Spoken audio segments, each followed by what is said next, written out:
Après avoir validé les différents corps d'état qu'on peut réaliser en travaux dans un appartement, il est important, on a parlé uniquement d'une rénovation simple, d'un T2 qu'on va réaménager, améliorer. Encore une fois, lors de notre visite, on aura validé le fait que aussi l'appartement est assez lumineux, qu'il n'y ait pas de nuisances sonores. L'ensemble de ces aspects peuvent amener des travaux supplémentaires dans cet appartement. Là, on parle vraiment typiquement de la rénovation d'un appartement.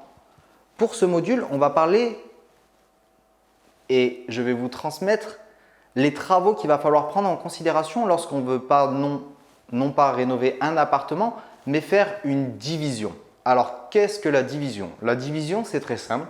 C'est prendre un appartement de 150 mètres carrés, 160 mètres carrés et le diviser en deux appartements. Pourquoi faire ça? Tout simplement pour améliorer la rentabilité et acquérir deux logements pour un. Quels sont les travaux à prévoir dans la division? Ils sont bien évidemment complémentaires à ceux d'un appartement. Donc, je ne vais pas les énumérer à nouveau. On va retrouver les sols, les peintures, le placo, etc. Mais il va y avoir d'autres travaux à prévoir, à estimer. Des coûts que la plupart des personnes ne pensent pas ou ne connaissent pas.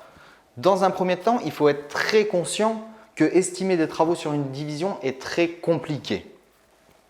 On va devoir prendre en compte déjà les compteurs. Quand on achète un appartement avec pour projet de le diviser, on va devoir chiffrer, estimer le coût d'une mise en place d'un nouveau compteur électrique, compteur d'eau, compteur de gaz. Donc, ce sont des coûts qu'il va falloir estimer, envisager et prendre en compte dans le calcul de votre rentabilité. Il va y avoir aussi les tableaux. Étant donné qu'on crée deux appartements, aujourd'hui vous avez un seul tableau électrique, prévoyez qu'il va y avoir la création d'un deuxième tableau, un deuxième circuit électrique pour le deuxième appartement. Idem pour l'eau.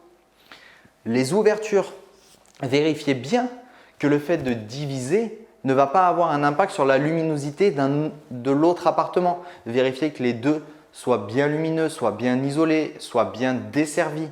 Que la partie technique de l'appartement ne va pas être contraignante pour la division du logement. Il arrive parfois qu'on retrouve des appartements où il y a deux portes palières. C'était anciennement deux appartements que le propriétaire actuel a regroupé en un seul. La division, à ce moment-là, est relativement facile car les appartements sont déjà très bien desservis et la conception fait qu'on retrouve bien la configuration de deux appartements. Mais lorsqu'on achète un seul appartement, vérifiez bien que la deuxième porte palière ne va pas être bloquée, qu'il va y avoir un bon passage, que vous aurez un espace commun relativement grand. Voilà, donc autant d'éléments à prendre en compte et qu'il va falloir savoir estimer très vite. Ça, c'est des travaux qui vont être spécifiques à la division d'un logement. On peut parler de la division d'un logement, ça peut être identique à une maison qu'on vient diviser.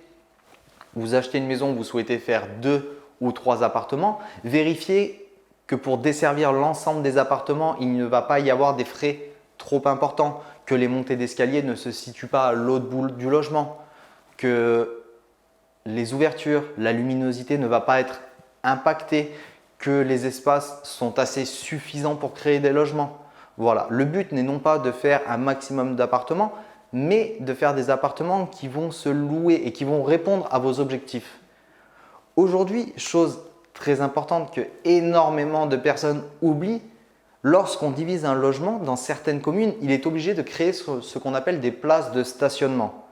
Un appartement doit disposer d'une place ou deux places de stationnement. C'est un coût aussi qui ne sont pas des travaux, mais un coût à prendre en compte dans votre rentabilité. Aujourd'hui, dans certaines communes, lorsqu'on n'a pas la possibilité de créer une place de stationnement, on peut se voir refuser le projet. Ou deuxièmement, on peut se voir et être amené à payer ce qu'on appelle une place fictive.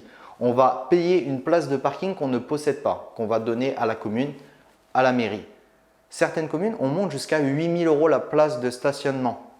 Alors, imaginez le coût un instant lorsqu'on achète une maison, qu'on la divise en 4 et qu'on nous demande de sortir 3 fois 8 000 € sur sa rentabilité. Ça peut avoir un impact très fort est très péjoratif sur votre rentabilité. Ça peut amener à venir rendre votre projet qui était rentable à non rentable. Donc, vérifiez bien ces points-là. Il est très important de savoir estimer correctement ses travaux. Pourquoi? Vous allez me dire oui, mais après les artisans vont passer, ils vont faire ça. Non, vous aurez déjà fait votre offre d'achat à ce moment-là. Le but, c'est de estimer les travaux le plus juste. Alors oui, vous allez vous tromper, ça ne va pas être juste à 100%, etc. Mais le but est d'être le plus proche possible de la réalité pour savoir quelle offre vous devez envoyer au vendeur. Donc juste après, sur le prochain module, nous verrons des coûts moyens qui vont vous permettre de calculer le budget envisagé pour la rénovation de votre futur projet.